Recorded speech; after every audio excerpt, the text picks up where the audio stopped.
Nuovo appuntamento con Radio.0, in questo momento mi trovo proprio qui alla libreria che in qualche modo mi sento come una libreria, anche se siamo in Piazza Ortis, siamo in questa biblioteca fantastica, siamo contornati dai libri, dalla cultura, ma siamo proprio con anche il presidente della comunità croata di Trieste, Damir Murkovic, perché c'è un qualcosa di un momento speciale, un momento Sì, particolare che succederà tra poco. è un progetto sul quale ormai stiamo lavorando da diverso tempo e che oggi vede un po' il suo culmine con la presentazione al pubblico italiano, anche se c'è già stata un'anteprima con Pordenone Legge nell'autunno, nel settembre del 2024.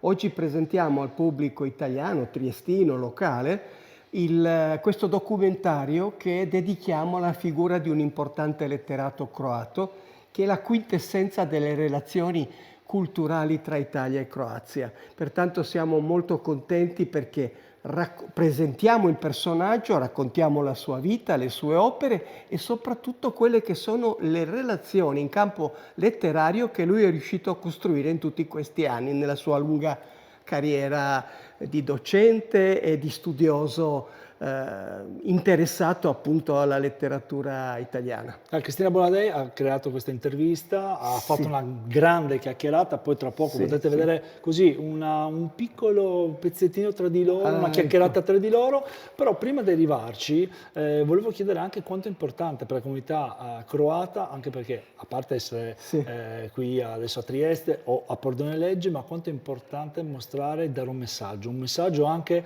sì, molte volte si parla di storia, no? Però sì, si parla poco di quello che in qualche modo sono le esperienze. Io le parlo certo. sempre, io dico sempre le Sì, competenze, perché è una sì, sì. competenza alla fine. Ma io metterei però l'accento, se permette, su un altro aspetto. Oggi la carta stampata purtroppo non va più in voga come una volta, la gente legge sempre meno, diciamocelo, e soprattutto i più giovani. E allora attraverso uno strumento audiovisivo pensiamo di riuscire a rompere e soprattutto a interessare quelle persone che erano fuori un po' da questo. E allora abbiamo, diciamo, avuto la fortuna di coinvolgere in questo progetto importante per noi Cristina Bonadei, giornalista nonché sceneggiatrice del documentario, e Matteo Prodan, che è il realizzatore del film, regista. E con loro siamo riusciti in un percorso che è durato oltre un anno a creare questa storia visiva e con la quale speriamo di interessare anche quel pubblico meno, diciamo, meno specializzato, ma aprirlo perché Mladen ha una, diciamo, può fornire una testimonianza credibile su quello che sono veramente i rapporti tra i nostri due paesi. Chiaro, stiamo parlando del fronte Certo. letterario, ma se andiamo a vedere lo sport, la politica, ci sono altre realtà e altre diciamo, aree in cui questa forza e questa vicinanza che si sta creando tra i nostri due paesi sta diventando, dopo anni difficili che abbiamo attraversato, soprattutto nel dopoguerra, stanno diventando una pratica quotidiana, per fortuna. E qui la comunità nel suo piccolo fornisce un contributo perché questo riesca a creare, perché la cultura è la base di tutto, la conoscenza, la stima e la conoscenza e soprattutto quello che è il rispetto dell'altro, della persona. Quindi con questa memoria storica noi ci fermiamo, ma adesso andiamo proprio a dare e a vedere un'occhiata di cosa Perfetto. succede quando due persone si incontrano e creano questa memoria storica. Molto. Sì, a proposito di memoria storica, che è un po' quello che ha evocato prima Damir Murkovic, no? Dell'importanza delle parole, l'importanza del rispetto, anche perché noi, come dire, abitiamo le parole ci abitano e tu sei stato, come dire, un cultore della parola, perché tu sei saggista, sei un italianista, sei un uomo che si è nutrito di parole e quelle parole sono una memoria, una testimonianza importante, perché tu sei stato il traduttore di Montale, premio Nobel, quindi sei arrivato, come dire, alla parte apicale delle parole. Ma quanto è importante adesso, in questi periodi così cupi, così difficili, come dire, trattare con cura le parole per conservare la memoria?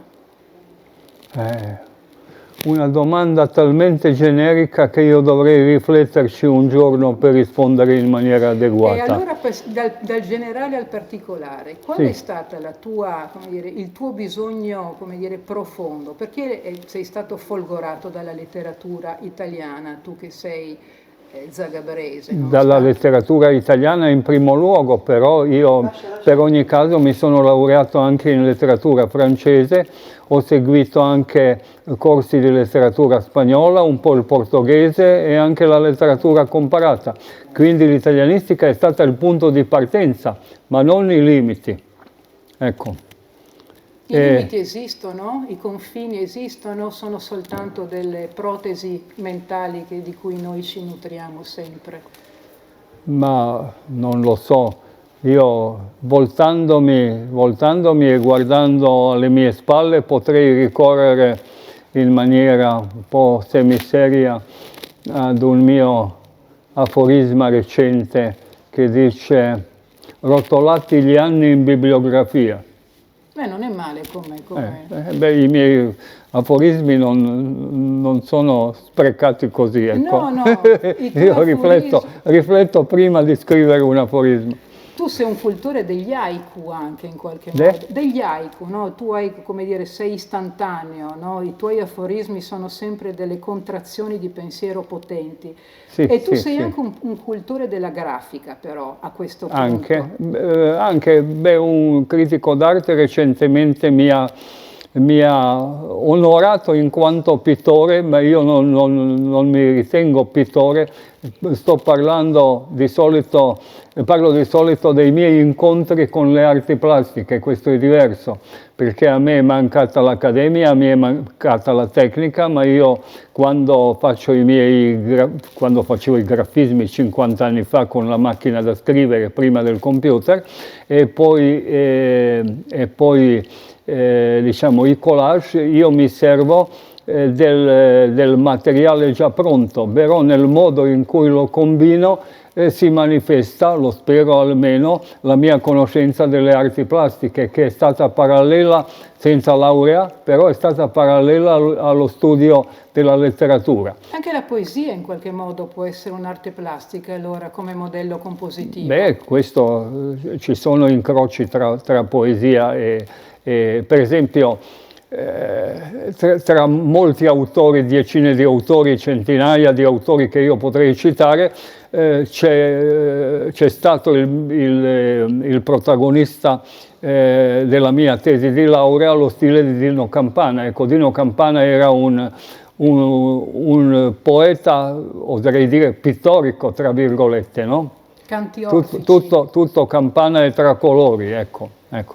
Ma Dino Campana era uno che scendeva negli abissi. No, non a caso la mia tesi di laurea era su Dino Campana e la mia tesi di dottorato di ricerca su Leonardo da Vinci. Ma Leonardo da Vinci è scrittore, non pittore. Insomma, parlare con te è entrare in un Novecento rapsodico, perché la tua grandezza, e te lo dice una che ha deciso, folgorata dalla tua conoscenza, di costruire questo viaggio, no, di parole, ma tu riesci a rendere masticabile il bolo della cultura anche a chi non ha voglia di leggere, non ha voglia di... Solo ascoltarti è già un modo per acquisire delle identità supplementari. Ma tu sei una lettrice colta, però il mondo è pieno di lettori che ormai non prendono un libro in mano in tutto l'anno. Ecco, noi dobbiamo tener conto che ci muoviamo sempre in un ambito molto più ristretto. Ecco, io non ho illusioni populiste per niente.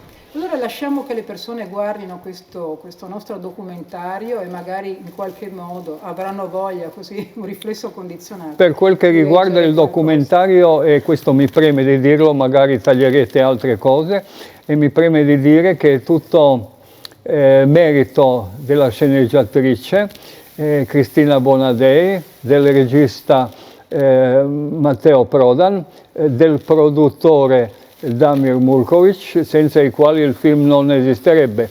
Io in quanto attore, tra virgolette, ho cercato soltanto di non essere inferiore a me stesso. E questo è Mladen Machiedo.